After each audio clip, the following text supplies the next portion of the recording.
कांग्रेस ने क्या जिम्मेदारी दी और विस्तार से अपना परिचय दें। देखिए, मैं प्रदेश कांग्रेस कमेटी का संयुक्त महामंत्री हूँ, महासचिव हूँ और मुझे राजनांदगांव विधानसभा में चुनाव प्रभारी के रूप में पार्टी ने तैनात किया। मैं छोटा सा कार्यकर्ता हूँ पार्टी का। हम यहाँ पर पार्टी के निर्देशों के तहत राजनांदगांव विधानसभा में पार्टी के पक्ष में चुनाव में कार्य करने के लिए उपस्थित हैं।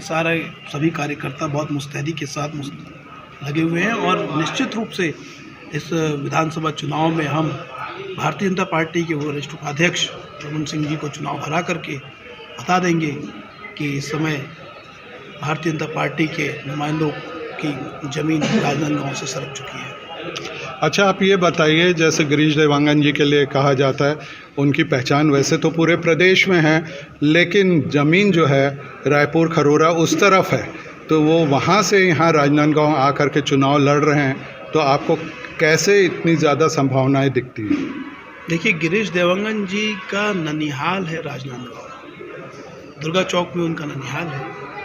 वे यहाँ अपनी ज़िंदगी का उन्होंने काफ़ी समय रहे हैं, पले बढ़े हैं, बचपन में आते रहे हैं, हमेशा आते रहे हैं।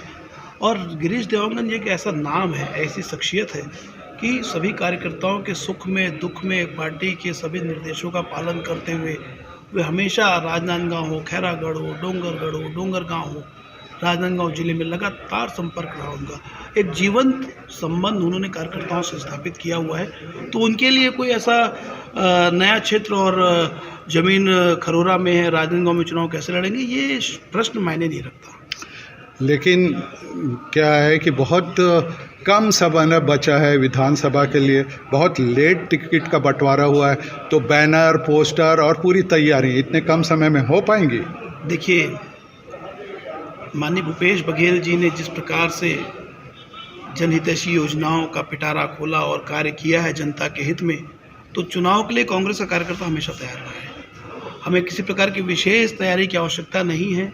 यहाँ पे हम अपने शासन की योजनाओं के दम पर, भूपेश बघेल जी के चेहरे पे, गिरीश देवांगन जी के संबंधों पर और कार्यकर्ताओं की ताकत पर, कांग्रेस की जो रीढ़ होता है हमारा कार्यकर्ता, उसकी ताकत पर हम चुनाव लड़ने जा रहे हैं और निश्चित रूप से हम यहाँ पे सफलता प्राप्त करेंगे। शर्मा जी, आप बताइए, आपको यहाँ का चुनाव प्रभारी बनाया हुआ है और कुछ जगहों का बनाया है, तो उसका विस्तार बताइए और आपकी कोई स्पेसिफिक या स्पेशल कार्य योजनाएं? देखिए, शासन की योजनाओं के साथ बूथ पर जाना, बूथ में कसावट के साथ काम करना और कैसे हमारी जनता हमारे पक्ष में मतदान करे, हमारा फोकस पूरा उस पर रहेगा। देखिए, मैं आपको बता दूं कि जनता पूर्व मुख्यमंत्री रमन सिंह जी के कार्यों से रुष्ट है और पिछली बार ही वो चुनाव हार चुके थे। चूँकि वो मुख्यमंत्री की हैसियत से चुनाव लड़ रहे थे, तो उन्होंने मशीनरी का दुरुपयोग करके पिछला चुनाव जीता। नहीं तो पिछले चुनाव में ही, 2018 के चुनाव में ही राजनांदगांव की जनता ने उनको बता दिया, उनकी ज़मीन यहाँ से सरक चुकी है। अब तो सिर्फ इस समय मुहर लगना बाकी है। आप इंतज़ार करिए 7 तारीख का और 3 दिसंबर का। आप इतिहास हम रचने जा रहे हैं। पूर्व मुख्यमंत्री रमन सिंह जी की विदाई राजनांदगांव से तय है। अच्छा, अभी जो प्रथम चरण में चुनाव होने वाले हैं, 20 विधानसभाओं में हैं, जिसमें से 19 में कांग्रेस जीती थी और केवल 1 में भाजपा जीती थी। इस बार आपको क्या संभावना लग रही है? बस्तर, राजनांदगांव, सब 20 में 20 जीतेंगे। तो आपको टोटल फिर 20 में अगर 20 जीतते हैं, तो आपको क्या लगता है कि कितनी सीटें कांग्रेस लेकर आएगी इस बार? देखिए, हमें अपनी शासन की योजनाओं पर और हमें अपने कार्यकर्ताओं की ताकत पर, उनके कार्यों पर बहुत विश्वास है और अब की बार हम निश्चित रूप से 75 पार करेंगे।